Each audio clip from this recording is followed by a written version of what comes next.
My department deals with rural communities.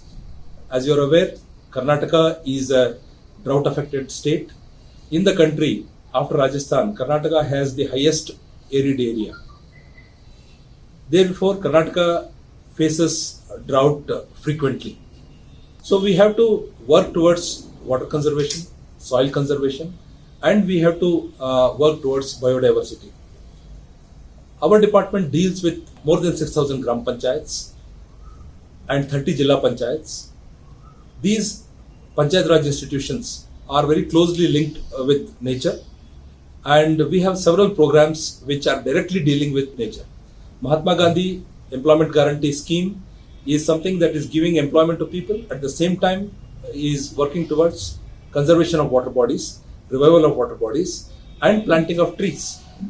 We are taking up lakhs and lakhs of works in this direction. And another important duty that we perform is to provide drinking water to people.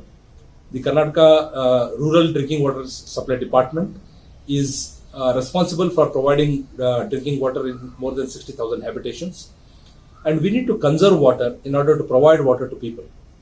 And towards that end, we are working towards groundwater recharge, rainwater harvesting, and environmental conservation activities.